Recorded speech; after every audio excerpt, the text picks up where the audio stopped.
Hi hello ಎಲ್ರಿಗೂ ನಮಸ್ಕಾರ. Welcome back to my channel. ನಾನು ನಿಮ್ಮ ವಿನೋದ.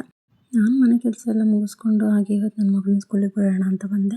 ಸ್ಕೂಲಿಗೆ ಬಿಡೋಕ್ಕೆ ನಾನು ನನ್ನ ಹಸ್ಬೆಂಡ್ ಇಬ್ಬರು ಕೂಡ ಬಂದಿದ್ವಿ. ಇವತ್ತು ವೆದರು ಒಂಥರ ಚಳಿ ಚಳಿ ಆಗಿತ್ತು. ಎಷ್ಟು ಚೆನ್ನಾಗಿತ್ತು ವೆದರು. ನೋಡಿ ಎಷ್ಟು ಚೆನ್ನಾಗಿ ಕಾಣಿಸ್ತಾ ಇದೆ ನಮ್ಮ ಮನೆ ಹತ್ರ ವೀವಿಂಗು.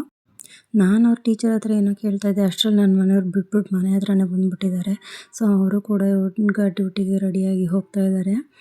ಅವರು ಇವಾಗ ಹೋದರೆ ಬರೋದೇ ಸಂಜೆ ಈವ್ನಿಂಗ್ ಒಂದು 7:30 to 8 o'clock ಆಗಿಬಿಡುತ್ತೆ.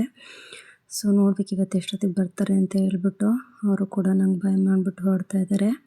ಅವ್ರು ಡ್ಯೂಟಿಗೆ ಹೋದರು. ಡ್ಯೂಟಿಗೆ ಹೋಗಿ ನಾನೆಲ್ಲ ಕೆಲಸ ಮುಗಿಸ್ಕೊಂಡು ನಂತರ ನಾನಿಲ್ಲಿ ಒಂದು ಸ್ಯಾರಿ ಕುಚ್ಚು ಕಟ್ಟೋದಿತ್ತು. ಸೊ ಅದನ್ನು ಕೂಡ ಕಟ್ಕೊಂಡೆ.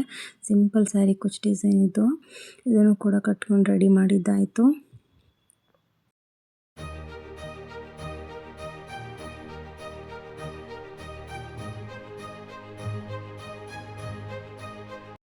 ಹಾಗೆ ಸಂಜೆ ಸ್ನ್ಯಾಕ್ಸ್ಗೆ ಅಂತ ಹೇಳ್ಬಿಟ್ಟು ಕಾಫಿ ಜೊತೆ ಬಜ್ಜಿ ಮಾಡಿದ್ದೆ, ಮೆಣಸಿನ್ಕಾಯಿ ಬಜ್ಜಿನ. ಎಲ್ಲರೂ ಕೂತ್ಕೊಂಡು ಜೊತೆಲಿ ಕಾಫಿ ಕುಡ್ಕೊಂಡು ಸ್ವಲ್ಪ ಹೊತ್ತು ಮಾತಾಡ್ಕೊಂಡು ಕೂತಿದ್ವಿ. ಸ್ವಲ್ಪ ಹೊತ್ತಾದ ನಂತರ ನಾನಿಲ್ಲಿ ಅಡುಗೆಗೆಲ್ಲ ರೆಡಿ ಮಾಡಿಕೊಂಡೆ. ಇದನ್ನು ನಾನು ವೀಡಿಯೋ ಮಾಡ್ಕೊಂಡಿಲ್ಲ. ಮೊಳಕೆ ಹುರುಳಿಕಾಳಿನ ಸಾಂಬಾರು ಮಾಡಿಬಿಟ್ಟು ರೈಸ್ ಮಾಡಿದ್ದೆ ಅಷ್ಟೇ. ಇದಕ್ಕೆ ಇನ್ನೇನು ಮಾಡಿರಲಿಲ್ಲ, ಸಿಂಪಲ್ಲಾಗಿ. ಸೊ ಇದಾಗಿತ್ತು ಇವತ್ತಿನ ನನ್ನ ಮಿನಿ ವ್ಲಾಗ್. ಪ್ಲೀಸ್ ಲೈಕ್ ಮಾಡಿ, ಶೇರ್ ಮಾಡಿ, ಸಬ್ಸ್ಕ್ರೈಬ್ ಮಾಡಿ. Thank you so much.